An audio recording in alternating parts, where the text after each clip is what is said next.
Welcome to NTD Evening News. Our top story tonight, a breakthrough just days before Trump's tariff deadline.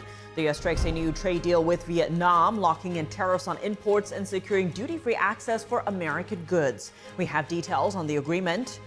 With the president's mega bill now on the House floor, House Speaker Mike Johnson can afford to lose only 3 votes. And at least 3 House Republicans are already saying they will not support the bill as amended by the Senate. Will Hamas accept the proposal for a ceasefire in the war in the Gaza Strip? Residents in the territory and family members of hostages are hoping they do. Jason Perry reports. The U.S. is pausing some weapons shipments to Ukraine. Arian Pazdar has what officials are saying about the reason for the halt. A jury today acquits former music icon Sean Combs of alleged crimes that carry a sentence of up to life in prison, but he may still serve time in prison on lesser crimes. And Bryan Kohberger pleads guilty today to the murder of 4 University of Idaho students in 2022. NTD's legal correspondent Arlene Richards brings us the latest on these cases.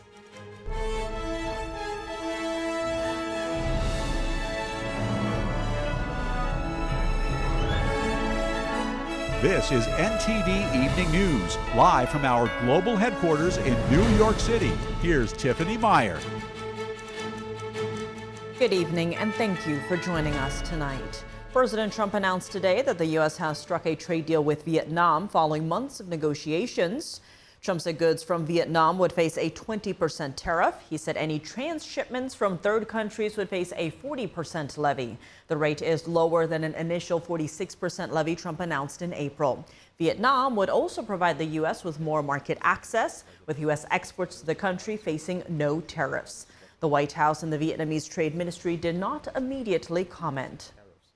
The One Big Beautiful Bill is now on the House floor. Democrats are seeking to delay the process while House Republican leadership is still whipping the votes to pass the president's agenda.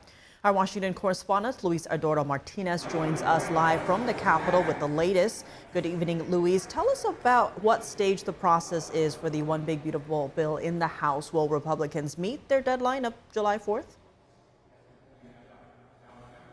Of course, Tiffany. Well, as early as 9 a.m., we were expecting to see a procedural vote to start debate on the House floor on the One Big Beautiful Bill as amended by the Senate.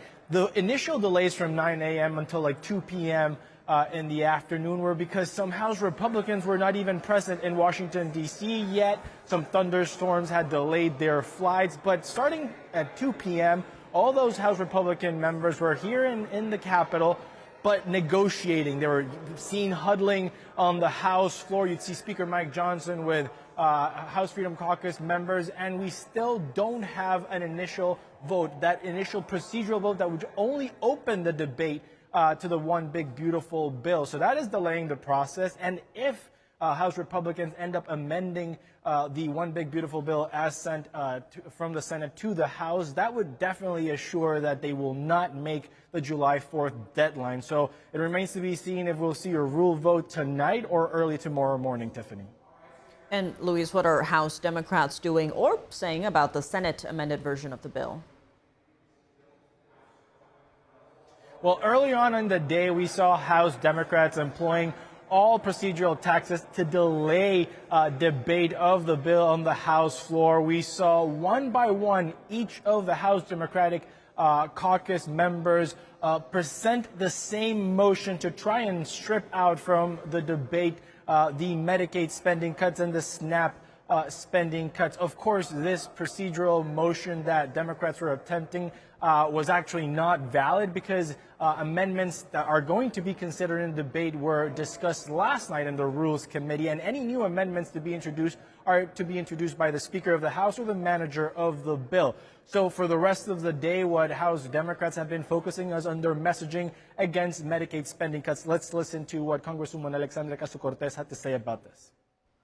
Explodes our national debt. It militarizes our entire economy, and it strips away healthcare and basic dignity of the American people. For what? To give Elon Musk a tax break? Now, Tiffany, it must be explained that Democrats' messaging is that 17 million Americans will lose benefits through this bill. But what House Republicans have been pushing is to reform the Medicaid program to, for example, add work requirements. So able-bodied adults 19 years old to 64 years old would have to now present either 20 hours of work a week, 20 hours of volunteering, or 20 hours of education to be able to receive Medicaid benefits.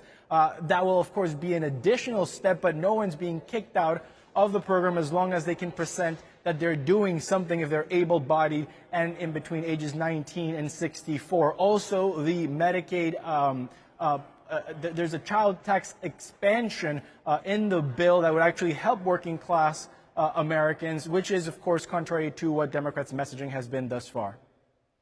And Luis, who are the main holdouts in the House Republican conference we should be paying attention to right now?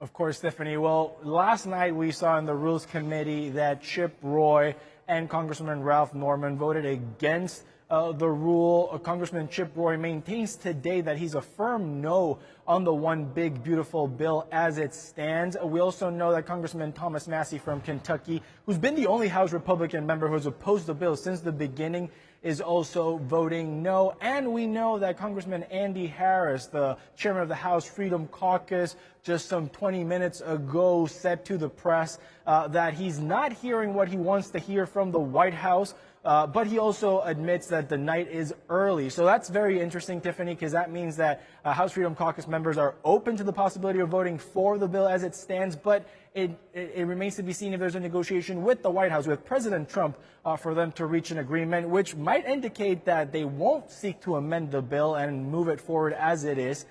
So if House Freedom Caucus Chairman Andy Harris does reach an agreement with President Trump, we might actually see the bill passed by July 4th. Back to you, Tiffany. Lots of updates for sure. Luis, as always, thanks for those updates.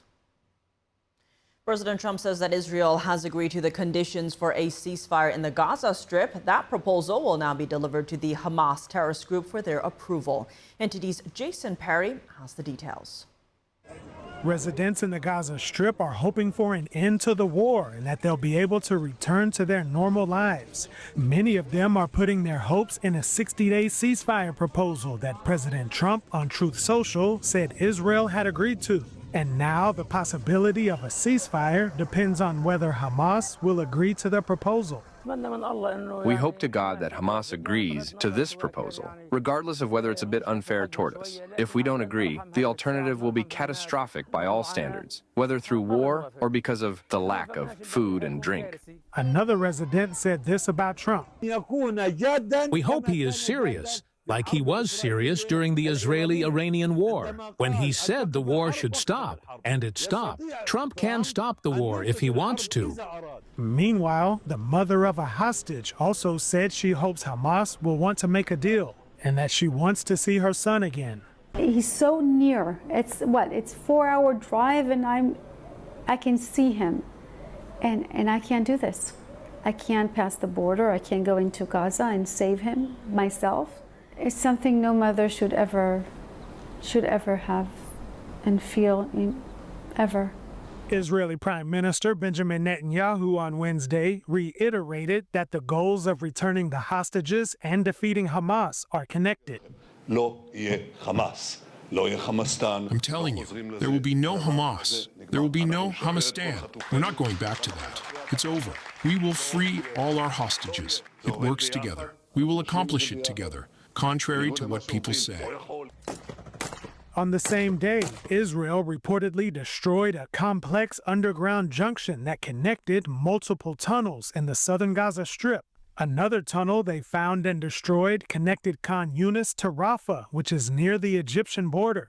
And speaking of Egypt, Israel said they detected a drone that crossed from Egypt into Israeli territory. They said the drone was smuggling these 10 rifles. And Israeli forces continue to operate in Syria as well. Israel said they had gathered intelligence from recent interrogations and then performed nighttime raids in Syria and reportedly detained a terrorist cell that was operated by Iran. And the day before, the Iran-backed Houthi terrorist group in Yemen said they fired a missile at Israel's main airport. However, Israel said they intercepted it. Jason Perry, NTD News. The U.S. confirms that it is pausing some weapons shipments to Ukraine, but officials stopped short of confirming reports saying that air defense missiles are mostly affected by the halt. NTD's international correspondent Arian Pastar has the latest. This capability review, and that's exactly what it is, it's a capability review, is being conducted to ensure U.S. military aid aligns with our defense priorities. The Pentagon on Wednesday confirmed that the U.S. is currently pausing some weapons shipments to Ukraine. A senior Ukrainian lawmaker previously called Washington's decision, quote, painful for Kiev's efforts to defend against Russian airstrikes. The attacks have intensified in recent weeks. The Pentagon was asked whether this review would embolden Russia. The spokesman replied that the capability review aims to make sure America is strong, which benefits the entire globe. Our job here at the Department of Defense is to pursue the President's America First agenda and make sure that we achieve peace through strength throughout the world. The State Department on Wednesday echoing that sentiment. A spokesperson says that despite the review, the U.S. will continue supporting Ukraine. Our commitment hasn't changed. The nature of how we're able to make that commitment is going to be based on what is best for America first. Russia also commented on the latest developments. A spokesperson says pausing shipments would bring a quicker end to the conflict. The less weaponry is supplied to Ukraine, the closer the end of the special military operation. Reports say the Pentagon is pausing mostly shipments of air defense missiles, but U.S. officials didn't confirm the type or quantity of the weapons. And Russian President Vladimir Putin and French President Emmanuel Macron speak for the first time in almost 3 years. They held a 2-hour-long phone call on Tuesday. It was the initiative of the French side. But you know, President Putin repeatedly said about his readiness to conduct a dialogue. The conversation was very substantive. Paris says that Macron reiterated France's unwavering support for Ukraine's sovereignty and territorial integrity, with the French president calling for a ceasefire and lasting agreement between Russia and Ukraine. Arian Pastar, NTD News. CBS and parent company Paramount Global have agreed to pay what could be up to $30 million to settle a lawsuit over a controversial 60 Minutes interview. Trump had argued that the network deceptively edited remarks by then Vice President Kamala Harris, accusing CBS of interfering in the 2024 election. Paramount is not admitting any wrongdoing, but has agreed to a new policy requiring full transcripts of future presidential candidate interviews to be released after they air, subject to any redactions related to legal or national security concerns. Paramount will pay $16 million upfront. The company told media outlets the money will go to Trump's future presidential library, not to the president himself. It said the settlement did not involve an apology. The Wisconsin Supreme Court has struck down the state's 176-year-old abortion ban. Today's 4-3 ruling invalidates an 1849 law that made terminating a pregnancy a felony.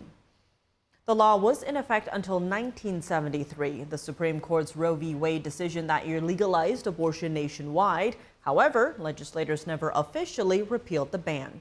In 2022, the Supreme Court overturned Roe v. Wade in a 6-3 ruling. The decision didn't ban abortion nationwide, but rather left the issue up to state legislatures. Lawmakers opposed to abortion argue that the High Court's 2022 decision to overturn Roe reactivated the law.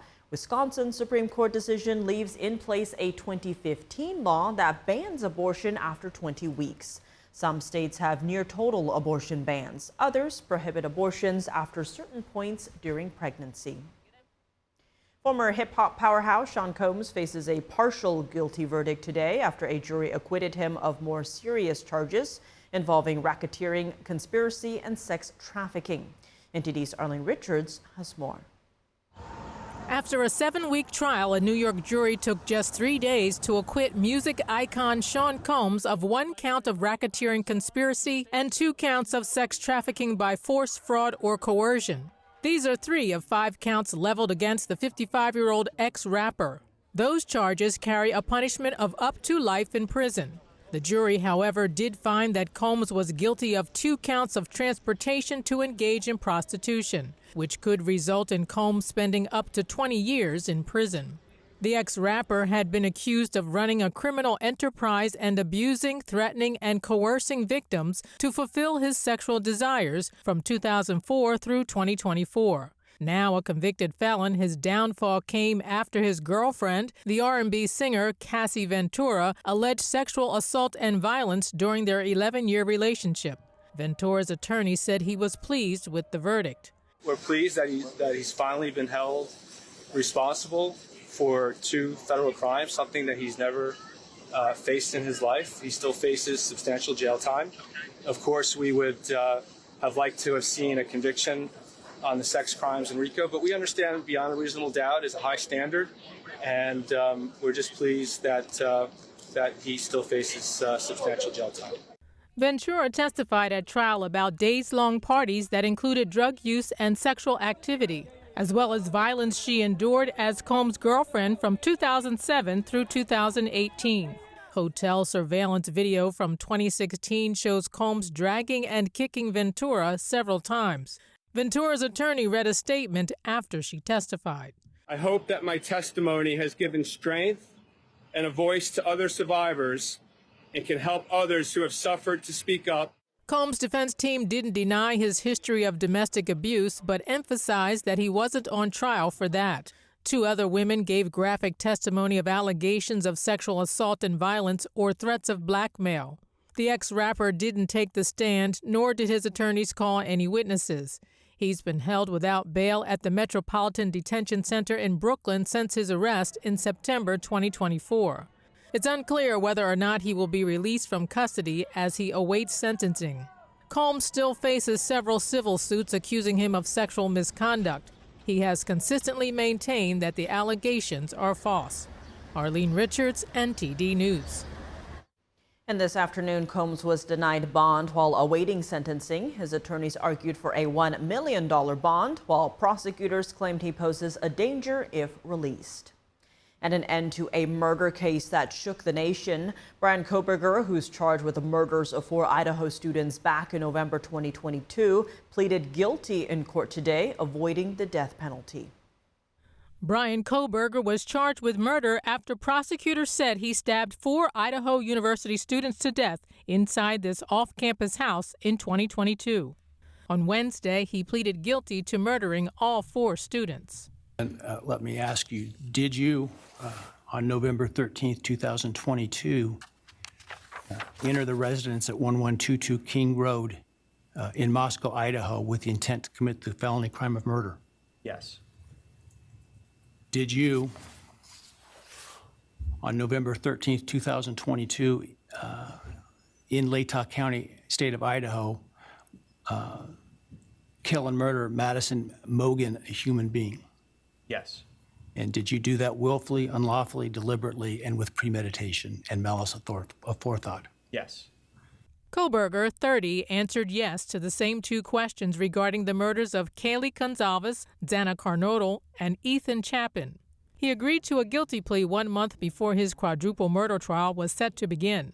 The deal involves Kohberger pleading guilty to 4 counts of murder, a move that avoids the death penalty. The father of victim Kaylee Gonzalez said his family didn't agree to this.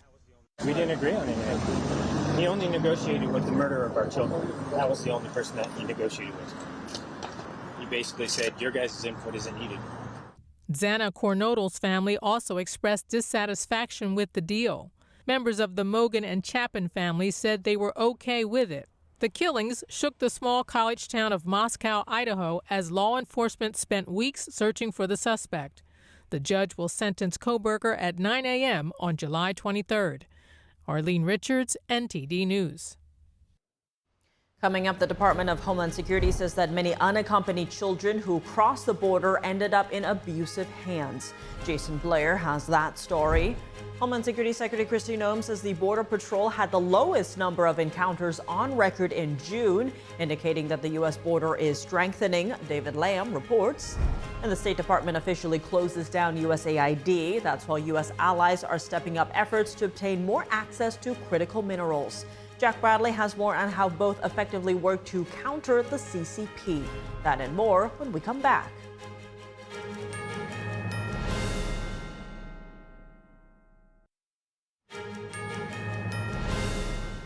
Welcome back. I'm Tiffany Meyer. The Department of Homeland Security says they uncovered widespread abuse and exploitation of unaccompanied minors who crossed the border illegally. Their report says this was mainly the result of these children being left with improperly vetted sponsors under previous leadership.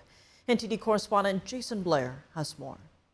The DHS says that they found some troubling discoveries after launching an effort to verify the safety of unaccompanied illegal immigrant children. The report says that many of these minors were released to sponsors without proper vetting. They say some of these sponsors had paid smugglers to bring children in, and some falsely claimed to be family members. The DHS says since the effort's launch, agents have uncovered alarming instances of abuse and exploitation. Special agents discovered sponsors in possession of child sexual abuse material, those who had forced minors into labor, and those who subjected them to living conditions that constituted neglect. In some of the most disturbing cases, girls were pregnant with children fathered by their alleged sponsors, which highlights the grave failures of previous vetting procedures. The effort was started in February and went back 4 years. ICE spokesperson Laszlo Bakse says our agents are doing what should have been done all along, protecting children, not pushing them into the shadows. On Tuesday, DHS Secretary Kristi Noem accompanied President Donald Trump and Florida Governor Ron DeSantis to Florida's new immigration detention center nicknamed Alligator Alcatraz. People don't have to come here.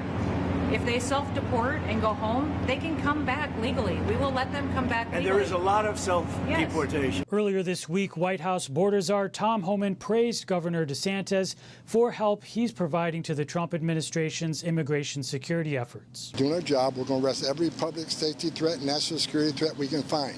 And when we do that, we need a bed. Governor DeSantis is coming forth with a couple thousand beds. I applaud him for doing it. Reporting in Washington, D.C., Jason Blair, NTD News. And updates on immigration. The government says June had the lowest number of border encounters in American history. NTD's David Lamb has more. Immigration encounters are at the lowest in American history, according to Homeland Security Secretary Kristi Noem. On Wednesday, Noem said Customs and Border Protection had around 25,000 nationwide encounters in June. That's 12% lower than the previous record set in February this year. In a post on X, Noem said, "The world is hearing our message. The border is closed to lawbreakers. Under President Trump, our Border Patrol agents are empowered to do their job once again, secure our border, and protect the American people." The root cause of that is because of our immigration system is somewhat overly complicated. And then I myself was an immigrant. I got naturalized as well. So I do think that there should be a path for legal immigration, and that should be encouraged. I don't support, illegal immigrants or people coming here without documents. I do think that our court system and our, I would say, border policy could do better to, first of all, stem that, and second of all, handle the situation for illegal immigrants here more humanely. 150 National Guard troops were also pulled away from Los Angeles on Wednesday to return to firefighting assignments. California Governor Gavin Newsom also acknowledged the decision, saying our firefighters are finally returning to fight wildfires, better late than never. Thousands of troops were deployed to LA to protect federal buildings and personnel amid ongoing ICE raids, as well as immigration protests and riots that happened in June. David Lamb, NTD News, California. The State Department ends USAID's ability to supply foreign aid and will now be providing it differently. That's while Secretary of State Marco Rubio and his counterparts on the Quad Alliance are stepping up efforts to obtain more critical minerals from sources other than China. NTD's Washington correspondent Jack Bradley has more. A great deal of aid has remained. A great deal has been suspended or cut entirely.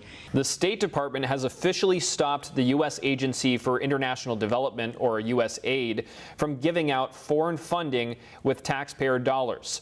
The department will instead distribute foreign assistance through its regional bureaus, which focus on the needs of its own regions, and they'll be targeted, time-limited, and focusing on investment in these countries rather than aid, and what they say has been an addiction to aid. We are not ending foreign aid. We are making it more nimble. We are operating at the speed of relevancy, to making sure that the millions and billions of dollars that we spend on aid get to where it is meant to go. There is nothing to be proud of when 90%, according to Samantha Powers, is not even making it to the people to whom it was promised. Secretary of State Marco Rubio said that the move places the U.S. in a, quote, stronger position to counter China's exploitative aid model, referring to the Chinese regime's Belt and Road infrastructure projects. These projects, like ports and dams, saddle these countries with billions in debt that they can't pay back, and many times double as Chinese military bases. Meanwhile, foreign ministers of the Quad Alliance, the U.S., Japan, Australia, and India, are strengthening their efforts to secure access to critical minerals and not be so reliant on China. Critical minerals are used to make everyday electronics, medical devices, and military weapons systems, just to name a few.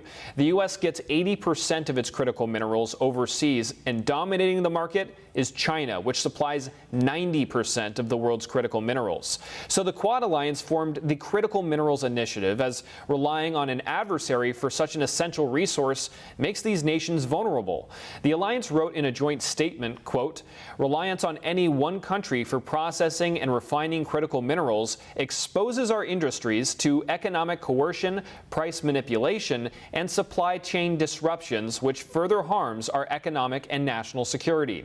Meanwhile, the State Department says that it is unacceptable that Iran suspended cooperation with the International Atomic Energy Agency, or the IAEA, which is a UN nuclear watchdog.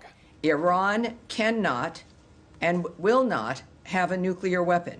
Prior to the U.S. military strikes on Iran's nuclear sites, Iran was the only country enriching uranium at such a high level, but that does not have nuclear weapons. Cooperating with the IAEA means that Iran would need to provide them with reports and access to any nuclear facilities that they have going forward. Reporting by Jack Bradley, NTD News. Coming up, President Trump announces a new trade deal with Vietnam. We explore its potential impact on Americans and American interests abroad with foreign affairs analyst Gerard Filitti. That and more after the break.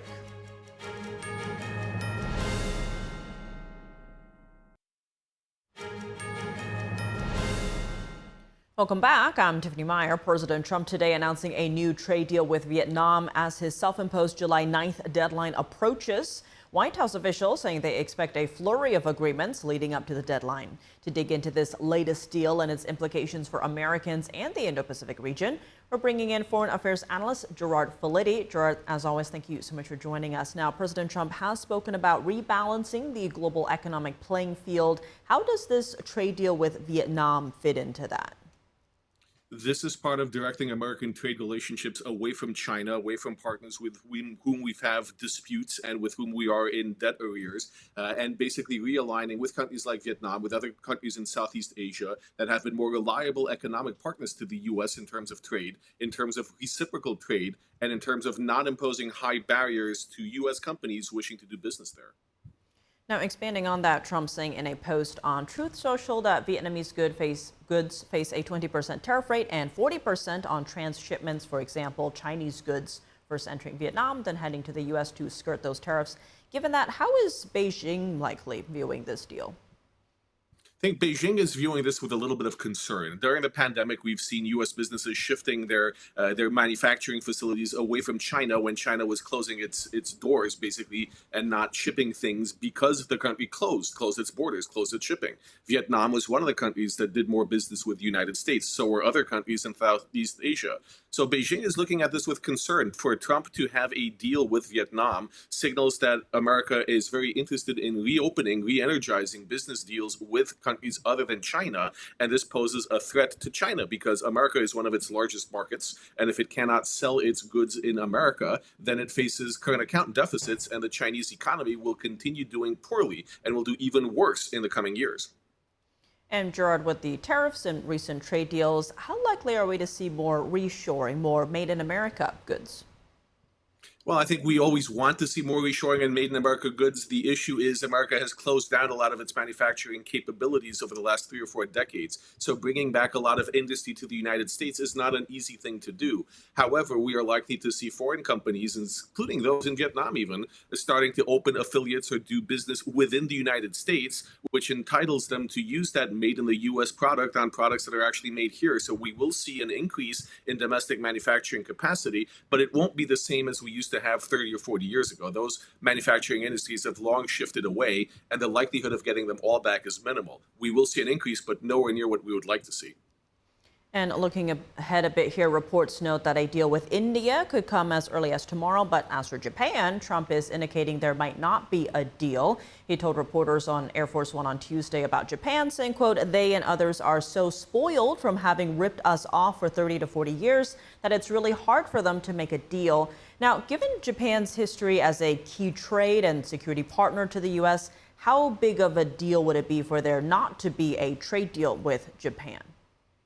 Well, I think we will actually see a trade deal with Japan, although it might take a little bit more time and the contours of that are to be defined. I think with Japan, the biggest issue are sectoral tariffs. And we see, for example, Japanese barriers to American cars coming into Japan are massive. And that's one sector where Japan could cede some ground without giving away some of the other defensive mechanisms it has for its economy. So I do think that we will see likely a deal with Japan in the coming months, but that will not be an overall deal with one simple tariff rate, but with multiple rates on multiple products. After all, it's in Japan's interest to continue doing business with the world, and America is one of its strongest business partners. So maintaining those relationships, I think, will outweigh whatever cost they have to pay in terms of tariffs.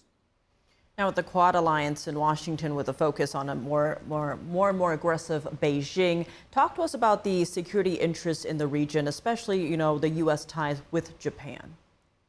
Well, the U.S. interests in the region have been significant for decades, and not just protecting Taiwan from the ever-present threat of communist Chinese aggression. We have a very keen interest in keeping China within its borders, not expanding communist control outside of its borders. And to that end, we do rely on partners like Japan. We do rely on partners like South Korea, Australia, everyone in the Asian theater, basically, who has interests in democracy and in maintaining territorial and economic integrity to put checks on Chinese expansion. And Chinese expansion, we have to remember, is not just military, it's not physical, it's economic. It's very much economic. So shoring up economic investments by the United States in this region helps prevent conflict by shoring up our relationship and our alliances. Gerard Filitti, as always, thank you so much for joining us. My pleasure. Thank you. Several Republicans meeting with President Trump today at the White House as the House is deliberating the Senate's version of the president's One Big Beautiful Bill. With the latest revisions, will it have to go back to the Senate, and will it pass before the 4th of July? Florida Republican Congressman Randy Fine will join NTD's Capitol Report with Steve Lance tonight. Tune in at 7 p.m. Eastern Time for his analysis. Coming up, California Governor Gavin Newsom unveils a $750 million tax credit for film and TV productions, what it means for California's entertainment industry. And in NBA news, a record-breaking contract for the league's top player. Dave Martin joins us with the details when we come back.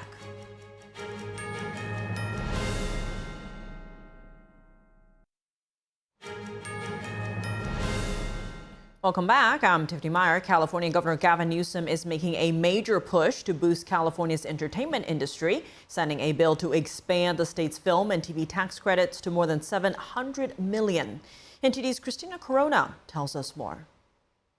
California Governor Gavin Newsom held a press conference Wednesday at the Ranch Lot Studios in Burbank to sign a bill expanding California's film and TV tax credit program from $330 million to $750 million. The investment aims to strengthen the entertainment industry and create thousands of jobs. And that's not a number, that's a lifeline.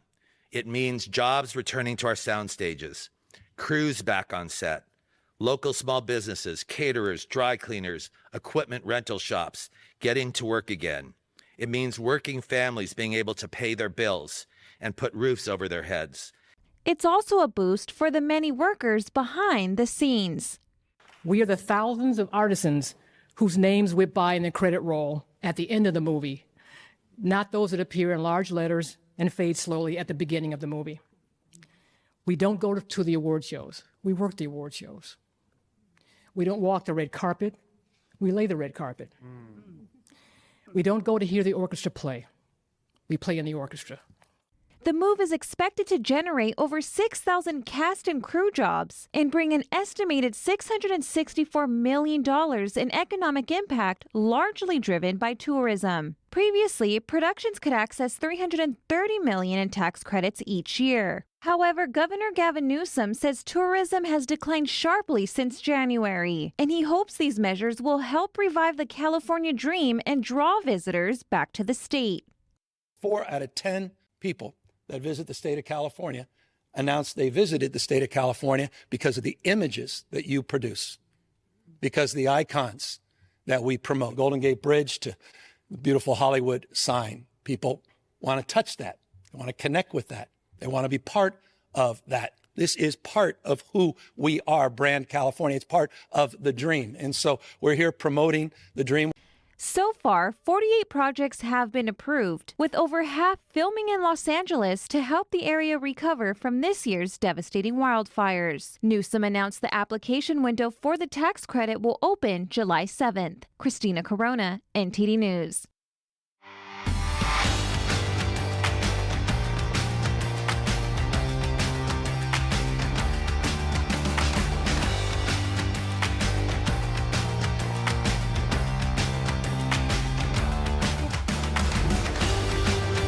Now for your sports news, we're joined by NTD's Dave Martin. Dave, plenty going on today, but let's start in the NBA as the New York Knicks are reportedly in talks to hire Mike Brown as their head coach. What do you make of this hire? Yeah, I think this would be a great hire for the Knicks. You know, Mike Brown is a 2-time NBA Coach of the Year. He's already taken 3 different teams to the playoffs. That's Cleveland Cavaliers, Sacramento Kings, and the LA Lakers. And overall in his career, he's won 60% of his games in the regular season. He's coached under 2 of the best as well, Greg Popovich and Steve Kerr, who've won 9 NBA titles between them.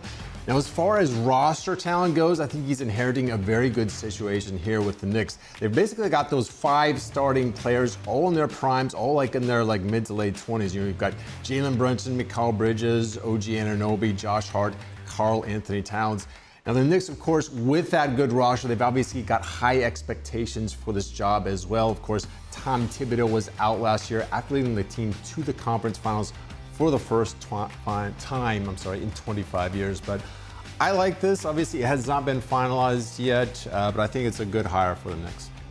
Well, looking at tennis news, the second round of Wimbledon began today with a rain delay, followed by another major upset on the women's side. Yeah, of course. Jasmine Paolini is the latest victim here. 4th-seeded Paolini. I highlighted her last week. She was the only player currently ranked in the top 10 that even made the finals at Wimbledon. She's now out in the second round today, lost in 3 sets there. So with her loss, the 2nd, 3rd, 4th, and 5th-seeded players on the women's side have already been out, and we're only in the second round. Now, I say seeded because Wimbledon seeds the players based on the rankings, but it's based on last week's rankings. They've already been updated this week, so they're no longer quite in parallel. Now, a couple of people avoided the upset. Number 1 ranked Aryna Sabalenka got 1 and 2 in 2 sets today. Also, 6th-seeded Madison Keys advanced as well. Now, on the men's side, 2nd-seeded Carlos Alcaraz won in straight sets today, but 12th-seeded American Francis Tiafoe was upset by Cam Norrie. Let's actually listen to what these players said after the matches. For me, it is not about winning or losing, or I'm trying not to be focused on the winning and the losing. It's just about to have fun playing tennis. Have fun, you know, stepping on the court and not thinking about the result. It's just living the moment. Here at Wimbledon, for me, is a gift. You know, every match that I'm playing is a gift. I'm trying to make the most of it, trying to enjoy as much as I can. Sometimes it's really difficult, I know, and I accept it. He was playing so well, and I never really flinched and just kept playing and kept doing what I was doing and made the match on my terms. So, yeah, I can take a lot of confidence from that. Another match under my belt here, another win, and yeah, to be honest, the win is great, but I was just really enjoying the competitive nature of the match and just problem solving out there and enjoying the tough moments and really getting fired up for the crowd and fired up with myself and my team as well. So overall, just really enjoyed the match. Yeah, so the players really seem to enjoy playing there at Wimbledon. Probably the rain delay maybe helped today with the heat that had been going on the previous 2 days. Of course, this is a very beautiful venue there at Wimbledon. Anyway, round 2 continues tomorrow. Novak Djokovic and Jannik Sinner among the people who will be playing. Lots of eyes watching tomorrow. Well, moving to basketball news, the NBA champion Oklahoma City's Thunder have reportedly agreed to a record contract with MVP Shai Gilgeous-Alexander. How much is he getting? Yeah, a lot. I mean, this has not been officially announced or finalized by the team yet, but reports have Shai Gilgeous-Alexander signing a 4-year extension worth a total of $285 million. That would give him the highest average annual salary at just over $70 million a season. And of course, these are escalating salaries, and this was actually not start until the 2028 season.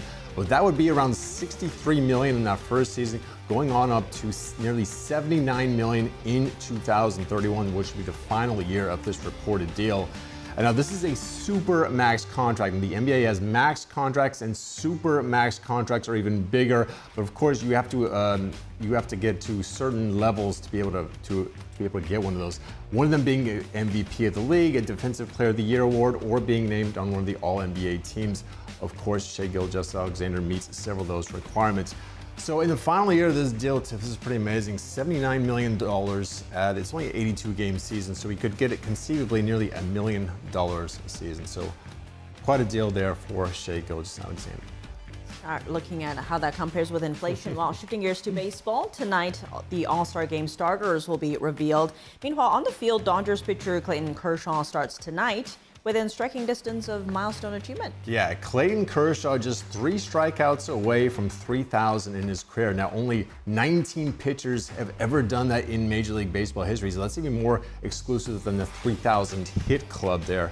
But this is going to be even more rarefied air going forward because pitchers do not pitch as many innings as they used to. So it's probably going to be even more of an exclusive club, I think, going on. But anyway, the Dodgers host the White Sox. That'll be at 10 Eastern time tonight. But first, at 7 o'clock, coming up real soon, baseball is going to announce their All-Star Game position player starters, which will be that All-Star Game will be played on July 15. Now, already each side has a top vote getter clinching a spot. That's Clayton Kershaw for the National League, Aaron Judge for the American League. And then this Sunday, they're going to announce the rest of the positions. That'll be all the pitchers as well as the reserves. It's a 23-man roster on both sides. And of course, each team, Tiff, has to be represented by at least one player. So they make it a little bit complicated there. Well, Davis Owens, thanks for joining us. Thank you, Tiff. And that's all for today's news. For round-the-clock coverage, visit us at ntd.com/live or download our NTD app. Thanks for tuning in. I'm Tiffany Meyer. Good night.